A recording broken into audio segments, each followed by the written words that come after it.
O capítulo 1085 de One Piece foi uma bomba tão grande que eu precisei ir ainda mais fundo para que a gente pudesse entender o turbilhão de informação que a gente teve, e para isso eu reuni as melhores teorias sobre as habilidades dos Gorosei e de Imu-sama que vocês compartilharam comigo no último vídeo e que a gente vai listar nesse vídeo, e vamos ainda mais além, porque eu acho que eu descobri o que realmente aconteceu com Imu e a rainha Nefertari de Lily durante o século perdido. E eu já vou adiantar para vocês que tem algo a ver com uma habilidade muito simples da Ope Ope no Mi. Fica até o final do vídeo para entender a fundo essa história toda, e se você ficou curioso, já deixa o like aí embaixo para ajudar na divulgação do vídeo, e se você ainda não for inscrito, eu te convido a fazer parte dessa tripulação se inscrevendo aí embaixo e quebrando o sino de Skype, é para sempre saber quando tiver vídeo novo e poder vir correndo assistir e ficar atualizado sobre tudo sobre o universo de One Piece.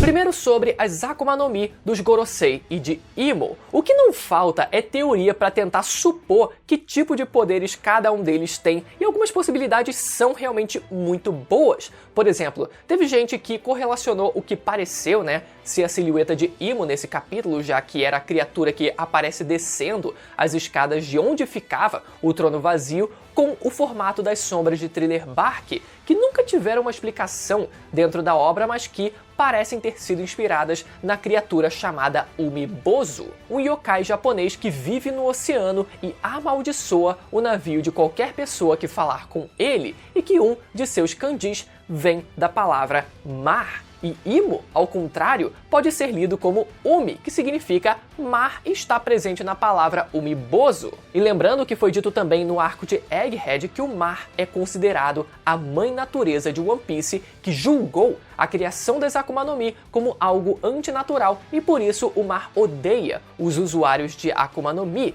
e o Umibozu, que vive no oceano, amaldiçoa qualquer pessoa que falar com ele. Então eu achei essa uma possibilidade boa, até pelo formato da silhueta ser bem parecido principalmente. Outra possibilidade bem legal que eu vi foi o poder de Imu ser inspirado na figura de Aku, o vilão principal de Samurai Jack, que apesar de ser uma animação ocidental, ainda foi muito inspirada na cultura oriental. Mas vamos entender aqui, parece meio doido, mas vamos entender. Aku, na história de Samurai Jack, lembra muito a figura de yokais e onis do folclore japonês, e o próprio nome Aku pode ser visto em hieróglifos egípcios, que foi de onde Alabasta também foi inspirado, e que significa um deus ou animal no reino dos mortos. Mas o mais curioso, na verdade, são as habilidades do Aku, que incluem uma virtual imortalidade e a capacidade de moldar o próprio corpo da forma que ele quiser, o que gera várias cenas cômicas para a série, E seria algo que faria um paralelo com a própria fruta do deus Nika, que também tem essa capacidade e também é usado para efeito de comédia. Agora, particularmente, uma habilidade que eu gostaria muito que Imu tivesse seria algo que tivesse a temática de controle e manipulação, que tem a ver com a personagem, E antes desse capítulo, eu acreditava muito na possibilidade dela ter o poder das palavras, seguindo a crença japonesa da Koto-dama, de que um poder reside em cada palavra dita. Então, Imu teria a capacidade de projetar fenômenos reais no mundo físico a partir das suas próprias palavras, e dessa forma podendo também controlar e manipular não só objetos inanimados, mas também pessoas. Algo parecido com a habilidade do Salmão em Jujutsu Kaisen, que usa a sua voz para materializar fenômenos reais, como explosões e etc, por exemplo. Mas um detalhe que a gente pôde ver nesse capítulo é que, no meio da confusão, foi usada uma técnica nomeada chamada de Gambito da Torre, que é uma jogada de xadrez onde o rei é colocado em xeque por um cavalo, mesmo rodeado por suas próprias peças. E muita gente atribuiu isso a Imu, como se essa condição permitisse com que ela executasse um tipo de habilidade, mas pela tipografia que foi usada, pelo menos na tradução prévia, parece ter sido dito pelo próprio Sabo, o que ainda é um pouco esquisito, já que o nome dessas técnicas costumam ser nomeadas a partir de fogo ou de dragão, antes dele consumir, né, a fruta do fogo. Mas vamos ver, seria interessante se Imo tivesse, né, uma habilidade de tabuleiro, porque casaria com a temática de manipulação, com ela movendo as peças do mundo da forma que ela quiser. Agora, outra teoria muito boa foi a de Imo, olha só, se liga só, ter o poder do dragão galês, que tem uma aparência vermelha, assim como os olhos de Imo no anime, e tem uma cauda diabólica, assim como o Imo também pareceu ter nesse capítulo. Além de que, sendo um dragão, isso faria com que Imo tivesse presas e pudesse ter devorado o fogo do Sabo, como a gente viu. E o mais interessante é que isso conversaria com a temática dos dragões celestiais que governam o mundo. Afinal, a gente vê muito pouco dragão nessa história toda, né? Parece que eles foram extintos ou são considerados uma lenda, fora aqueles de Punk Hazard que foram criados artificialmente. Então, seria uma oportunidade da gente ver isso sendo explorado. Essa teoria particularmente me pegou bastante. E sempre vale lembrar também da possibilidade de Imo ter literalmente a fruta do diabo, já que ela apareceu, né? Já que ela apareceu ter essa cauda diabólica, então vai saber. Mas agora, sobre os Gorosei, eu mantenho a ideia de que aquele que parece uma ave possa ter sido inspirado em Garuda, uma figura mitológica do hinduísmo, originariamente uma águia e conhecido por ser inimigo da raça das serpentes. E não ironicamente, a vítima nesse capítulo foi alguém chamado Cobra, né? E vale lembrar que, apesar de normalmente as zonas míticas elas fazerem parte da mitologia japonesa, serem inspiradas na mitologia japonesa, o Oda ele já usou inspiração do hinduísmo, com o nome do golpe final do Luffy contra o Kaido sendo o nome do deus macaco do hinduísmo. Então, existe sim essa possibilidade. Já aquela sombra que parece ter um chifre ou uma presa, se você reparar bem na orelha dele, lembra muito uma orelhinha de porco, ou seja, pode ser também que esse Gorosei tenha a zoa mítica de Zubaji, um porco antropomórfico que foi um dos 4 principais discípulos de Sun Wukong, o rei macaco, na jornada para o oeste. Essa sombra talvez pertença ao Gorosei da queimadura na testa, né, que foi inspirado no Gorbachev, considerado um traidor da União Soviética, que fez muita gente acreditar que talvez o Gorosei inspirado nele também viesse a trair o governo mundial de alguma forma. E caso ele tenha essa zoa mítica, faria algum sentido ele realmente acabar traindo o governo e seguir a mitologia da sua fruta, já que Zubaji era amigo de Sun Wukong. Agora, todas essas teorias realmente são muito boas e se qualquer uma delas se provasse verdade, eu acharia muito legal, mas eu ainda fico com o pé atrás e eu vou considerar a opinião do meu brother Tassiano e dizer que, assim como o Oda criou a figura do deus Nika, pode ser que todos os poderes das Akuma no Mi dos Gorosei e de Imo também tenham nomes completamente originais de deuses da própria mitologia de One Piece, já que esse precedente foi aberto com o Luffy tendo a fruta de Nika. Mas é claro, apesar de serem deuses originais da obra, eles ainda podem beber de fontes de mitologias e religiões que existem no mundo real, afinal, nenhuma ideia é tirada 100% do nada, então não é pra gente ficar desanimado e parar de teorizar, né? Inclusive, pode ser que, assim como o Luffy possui a fruta do deus do sol Nika, Imo possua, quem sabe, a fruta do deus da terra, que a gente vem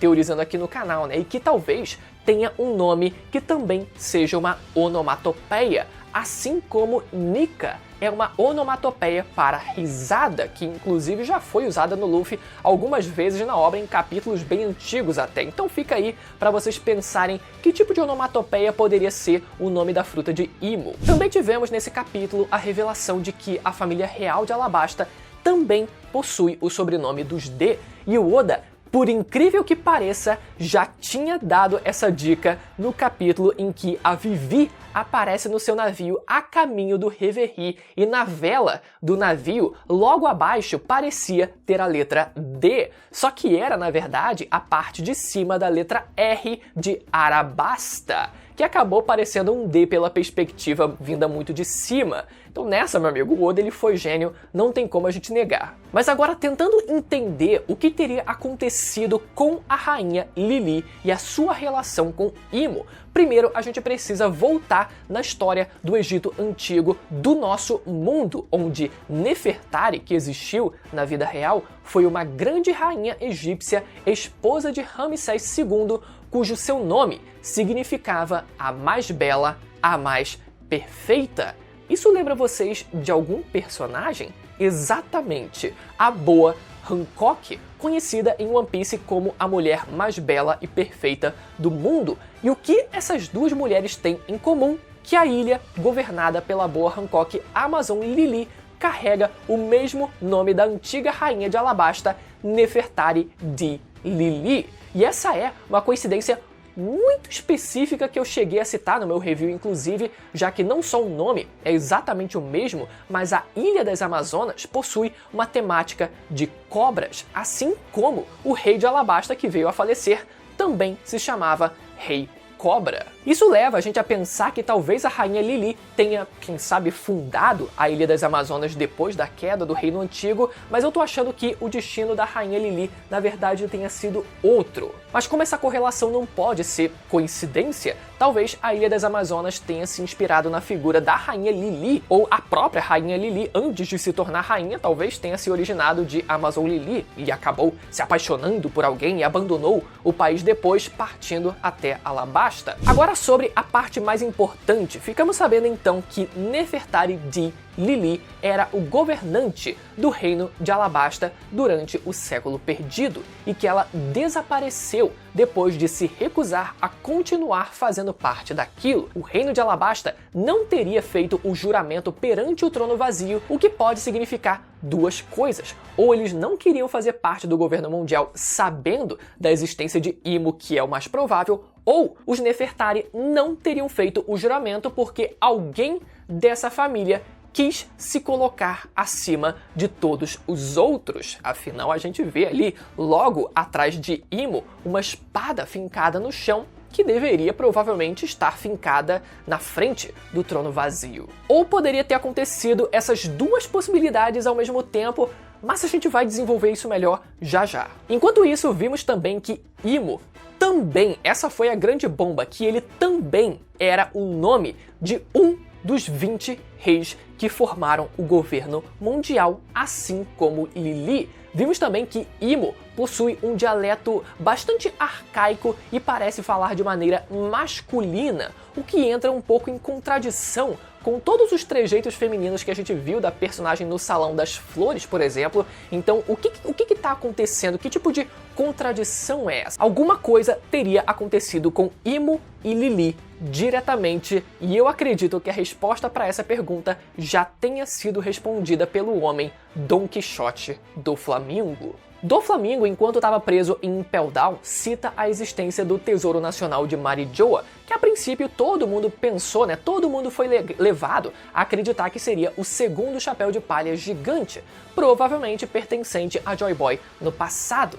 Mas a gente precisa lembrar que o termo Tesouro Nacional também pode ser dado a indivíduos de alto valor que contribuíram de forma significativa para um país. Ou seja, pode ser que por todo esse tempo a gente estivesse olhando para o alvo errado naquela cena onde a gente vê o chapéu de palha. Do Flamingo ainda complementa dizendo que a existência desse tesouro abalaria o mundo, e sim, a existência de alguém que se senta no trono vazio cumpre essa condição. Seguindo, Do Flamingo também fala sobre a fruta da operação, dizendo em Dressrosa que se usado por alguém sábio, a Ope-Ope no Mi poderia realizar um sonho que a humanidade teve desde os tempos antigos, se referindo à imortalidade através da habilidade da juventude perene, e por isso muitos a chamam de a Akuma no Mi Suprema. Mas o Do Flamingo também ressalta uma outra habilidade dessa fruta, que é a habilidade da troca de corpos. Do Flamingo diz para o LOL que se ele tivesse conseguido o poder da Ope-Ope no Mi, ele teria sido capaz de usar o Tesouro Nacional para conseguir o verdadeiro poder mundial, ou seja, realizar a troca de corpos com Imo e se tornar o rei do mundo. Então você já deve imaginar o que pode ter acontecido no século perdido.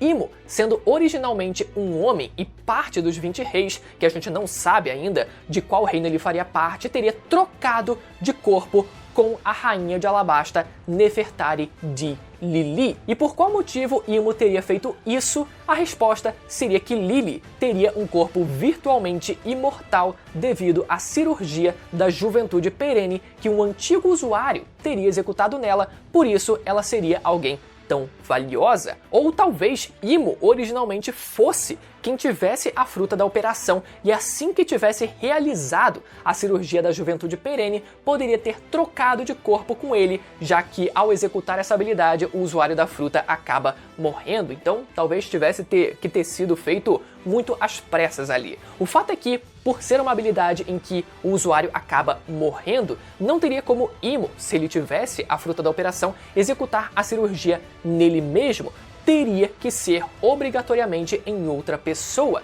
e essa teria sido Nefertari Lili. E dessa forma, aquela que vemos sentada no trono vazio hoje seria Imo, originalmente um homem, justificando assim sua forma tipicamente masculina de se comunicar, tendo assumido o corpo de Nefertari Lili, justificando a provável aparência feminina dela, incluindo seus próprios trejeitos, e sendo por isso que o corpo de Lili nunca mais teria sido encontrado ou retornado para Alabasta, porque esse corpo estaria sendo usado nesse exato momento para ocupar o lugar no trono vazio. Ainda existem vários detalhes nessa história toda que fica difícil da gente tentar ser muito certeiro, né? Como o nome do reino que Imo governava originalmente, como se deu exatamente a relação entre Imo e Lili e se houve uma relação amorosa entre eles, quem sabe, como Joy Boy se encaixa nessa história toda, ou como exatamente foi a dinâmica do uso da fruta da operação, se foi realmente feito às pressas a troca ou se foi algo com um antigo usuário, enfim. Todos esses pequenos detalhes, eles ainda são muito difíceis da gente cravar exatamente alguma coisa. Mas eu acho que a gente tá caminhando na direção certa em afirmar que houve sim uma troca de corpos e o uso da juventude perene em Imo para que ela se tornasse alguém imortal. E que o Doflamingo estava basicamente dando um spoiler do que aconteceu durante o século perdido e queria repetir esse feito para se colocar como rei do mundo, simplesmente o maior vilão de One Piece. E aí, será que faz sentido essa história toda? Eu quero saber a opinião e a teoria de vocês aí nos comentários. E se você não viu o meu review do último capítulo, né, o capítulo 1085, ele vai aparecer na tela agora. E também vai aparecer essa outra teoria de One Piece sobre de onde o Oda ele teria tirado a sua maior inspiração para a criação do século perdido, dos poneglyphs e dos maiores segredos da história que a gente acompanha. Vai aparecer os dois vídeos na tela e você pode assistir eles agora, beleza? Até a próxima, tchau!